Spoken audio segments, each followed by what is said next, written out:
Match के बाद इतना डिस्कस करने जैसी नहीं थी, वो होता ही रहता है T20 फॉर्मेट में। तो मेरे ख्याल से ऑल इन ऑल सबने कंट्रीब्यूट किया, सबने बैटिंग में बॉलिंग में कैचेस अच्छे पकड़े, तो मेरे ख्याल से सब ठीक था। बस वही कि थोड़ा थोड़ा वो चेंजेस होता रहता है, तो इतना कुछ ज़्यादा सोचने की ज़रूरत नहीं है उस चीज़ों में।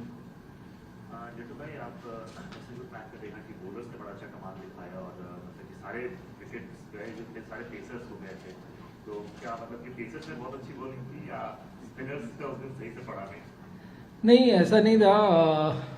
स्पिनर्स ने भी अच्छी डाली, बट कभी कभी होता है कि आप अच्छी बॉलिंग डालते हो, विकेट नहीं मिलती, और कभी कभी फास्ट बॉलर इतना अच्छे बॉल नहीं डालते बट विकेट मिलती है। तो T20 फॉर्मेट वैसा ही है, फास्ट बॉलर को फुल टॉस में विकेट मिल जाती है, स्पिनर्स को छोटे बॉल पे मिडल नहीं होता, विकेट मिल जाए, ऐसे ऐसे होता रहता है। तो एज ए बॉलिंग यूनिट सबने अच्छा बॉल डाला, और जब जब हमें विकेट चाहिए था तभी फास्ट बॉलरों ने विकेट दिया, हार्दिक ने ब्रेक थ्रूज दिए, बोवी ने लास्ट में 1 ओवर में 2 आउट किए। तो मेरे ख्याल से सभी ने कलेक्टिवली अच्छा परफॉर्मेंस किया। जैसे स्पिनर्स को विकेट नहीं मिला था, बट उनका काम था जगह पे एरियाज पे रन लीक नहीं करने, क्योंकि कभी कभी ऐसा हो जाता है कि 15-20 रन अगर आप ज़्यादा दे देते हो तो वो भी आपको भारी पड़ सकता है।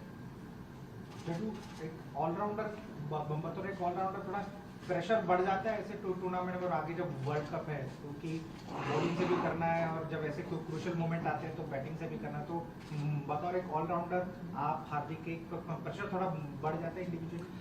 प्रेशर तो हमेशा रहता ही है, आप इंडिया के लिए खेलो तो प्रेशर तो रहना ही है, जब तक आप खेलोगे तब तक। बट हाँ, एक रिस्पॉन्सिबिलिटी लेके खेलना होता है बैटिंग बॉलिंग, क्योंकि कभी कभी बैटिंग ऐसी सिचुएशन में आती है जहाँ टीम फंसी होती है, वहाँ से आपको मैच जिताना होता है। कभी बॉलिंग भी वैसी सिचुएशन में आती है, तो मेरे ख्याल से वो भी एक अच्छा लगता है कि अंडर प्रेशर आप ज़्यादा परफॉर्मेंस अच्छा करते हो, और आपको एक सेटिस्फेक्शन मिलता है कि एज ए प्लेयर आप कॉन्फिडेंट मिलता है कि आपने अंडर प्रेशर में परफॉर्म किया है, तो आगे आने वाले मैचों में आप और ज़्यादा अच्छा करते हो।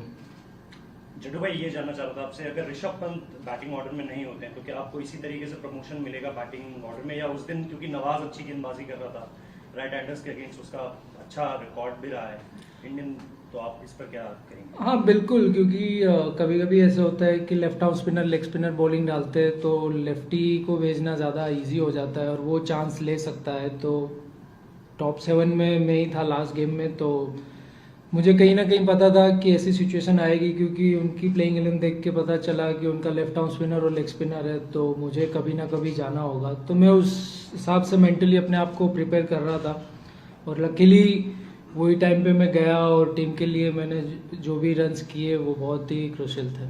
आगे के मैचेस में भी क्या ही कैरी फॉरवर्ड हो? वो तो नहीं बता सकते, क्योंकि हर एक टीम के अपोनेंट्स में अलग बॉलर्स होते हैं, अलग बॉलिंग उनका होता है, तो उस हिसाब से प्लान करते हैं। The new rule of having 5 fielders in the circle and the death overs if there's a slow over rate, what did you think about it? Did it make any difference? Yeah, I think we need to move between the overs quickly, because otherwise we have to bowl with 5 fielders inside. So it sometime it might cost the game. So we need to work on the moving, like between the overs we need to move quickly. भाई, आपके batting के बारे में, मतलब अभी आप top order में batting कर रहे हो, in test matches you are primarily a spinner then you are a batsman, in white ball cricket ये क्या रिवर्स होता है? और how do you go in when you know that top 3 थोड़ा सा रस्टी है, वो लोग ज़्यादा नहीं खेले हुए, विराट के भी रन नहीं आ रहे, तो आपके ऊपर how do you see as a top order batsman?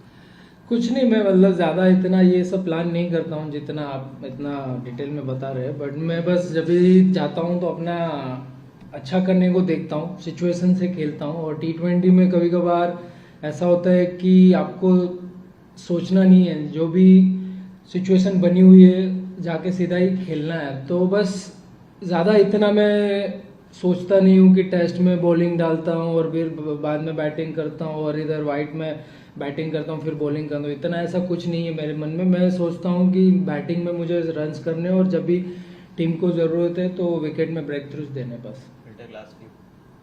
Jaddu भाई, एक तो आप अपनी सफलता का राज बताइए। आईपीएल खत्म होता है, अलग अलग खबरें आती हैं कि जड्डू वर्ल्ड कप भी नहीं खेलेंगे, 1 साल के लिए इंजर्ड हो गए हैं, उसके बाद आप आते हैं इंडिया पाकिस्तान का इतना बड़ा मैच, इंडिया को जीत दिला के चले आते हो। तो ये सब प्रेशर को कैसे हैंडल करते हो? जो खबरें आती रहती है या डिस्ट्रैक्ट होते हैं थोड़ा बहुत के लिए? आपने तो बहुत छोटी बात की है कि मैं नहीं हूँ वर्ल्ड कप, बीच में तो खबर आई थी मैं मर गया हूँ ये कब? तो वही तो इससे बड़ी खबर तो हो ही नहीं सकती, तो मैं इतना ज़्यादा नहीं सोचता हूँ। मैं वही जैसे मैंने बताया कि मैं अपना सीधा हिसाब है, ग्राउंड पे जाना है और खेलना है और अच्छा परफॉर्मेंस करना है बस। सफलता का राज आप क्या मानते हैं? सफलता का बस ये कि नाइट्स में प्रैक्टिस करते हैं, कोई भी जो चीज़ होती है उस पर इम्प्रूवमेंट करने की कोशिश करते हैं और वही मैच में कामयाबी दिलाती है। तो वही है बस, day in day out same वही प्रैक्टिस करते हैं, bowling batting fielding. Ravindra Vimal Kumar this side, एक सवाल ये, आप अगर बॉलर हैं इंडिया के, जब आप बॉलिंग करते हैं इंडियन बैटिंग लाइनअप को जिसमें Ravindra Jadeja, Hardik Pandya, Dinesh Karthik as a finisher, उस समय रविंद्र जडेजा बॉलर की स्ट्रेटेजी क्या होगी? क्या उनको डर लगेगा ये बैटिंग लाइनअप देखकर? बिल्कुल है, क्योंकि कोई भी टीम के पास इतने ऑप्शंस होते हैं तो वो खुल के ही खेलेंगे, तो ऑब्वियसली प्रेशर तो रहेगा ही। और जैसे हमारा बैटिंग लाइनअप है, हमारे पास सभी ऐसे बैट्समैन हैं जो सभी गेम खेल सकते हैं, तो मेरे ख्याल से अगर ऐसा कोई भी टीम के पास बैटिंग लाइनअप है तो ज़रूर वो प्रेशर तो रहता ही है। तो जड्डू बॉलर क्या करेंगे वो नहीं बताया? जड्डू बॉलर तो क्या एक साथ में कैसे खेल डाल सकता है नहीं बिल्कुल ही, अगर सामने वाली टीम में ऐसा अगर कोई है तो वो T20 स्पेशली कहाँ कौन से एरियाज पे बैट्समैन खेलता है, कौन सा उसका स्ट्रॉन्ग जोन है और कौन से एंड से डाल रहा हूँ, चाहे आउटफील्ड बड़ा है, तो वो सब चीज़ दिमाग में रख के बॉल डालने की कोशिश करूँगा। How do you look at tomorrow's game against Hong Kong, and how can they challenge you, or would you be challenging yourselves to win? Definitely we gonna play with the positive mindset. We're not gonna take it lightly because in T20 on a given day anything can happen. So we'll definitely look to play positive and give our best. Last 3 sir ये बताइएगा कि आखिरी overs में लग रहा था कि India बड़ा टफ मैच रहा इंडिया पाकिस्तान का, तो लग रहा था कि इंडिया मैच हार भी सकता है।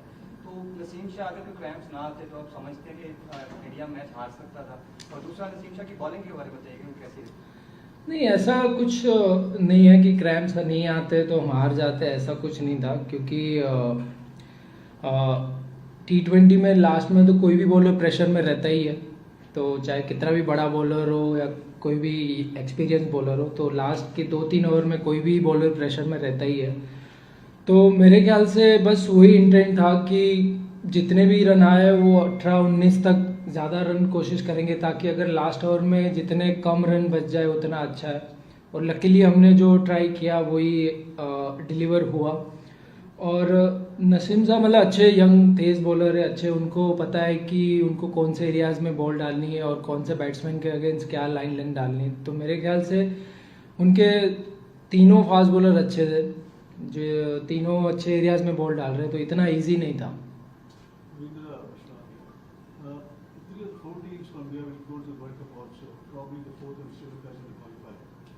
So mindset, what has been the conversation like with the team, about these two big events, Asia Cup and World Cup?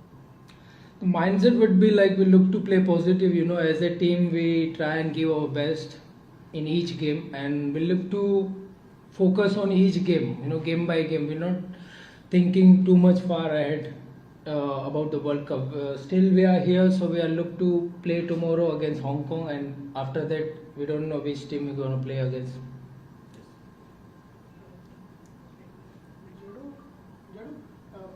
आप ऐसे एरिया से आते हो जहाँ धूप होती है, इतनी तो नहीं होती लेकिन धूप होती है, उसका थोड़ा सा फर्क पड़ता है आपको? क्योंकि जो पाकिस्तान का मैच देखा, बहुत प्लेयरों को उनकी बहुत तकलीफ हुई, तो उसके ऊपर ध्यान देके वो भी संभालना बहुत ज़रूरी है। बिल्कुल बिल्कुल, कभी कभी ऐसे सिचुएशन में अगर आपका बॉडी साथ नहीं देता है तो वो परफॉर्मेंस और पर्टिकुलर जो वो टाइम पे भी वो फ़र्क पड़ता है। बट हाँ, वेदर सबके लिए सेम है, ऐसा नहीं है कि कोई एक टीम के लिए अच्छा है और दूसरी टीम के अच्छा नहीं है। तो ये तो आपकी पर्सनल इंडिविजुअल प्रिपरेशन के ऊपर मायने रखता है कि आप कितना इतना वेदर गर्म है तो आप कितना पानी पीते हो, कितना फ्लूइड इंटेक करते हो, तो वो सब चीज़ के ऊपर है, वो आपका पर्सनल आपका लुक आफ्टर है। तो मेरे ख्याल से एज ए प्रोफेशनल क्रिकेटर सब लोग ध्यान रखते ही होंगे, बट कभी कभी प्रेशर सिचुएशन में आपका बॉडी नर्वस रहता है, तो उसकी वजह से भी क्रैम्प आने के चांसेस हो सकता है। फाइनल क्वेश्चन, जड्डू ऋषभ पंत पहले मैच में नहीं खेले थे, तो टीम कॉम्बिनेशन को लेके फैसला था या कोई इंजरी कंसर्न है? ये बिल्कुल ही मुझे नहीं पता है, ये मेरी बुक के बाहर वाला क्वेश्चन है। Thank you. चलो, थैंक यू। यहाँ से आनंद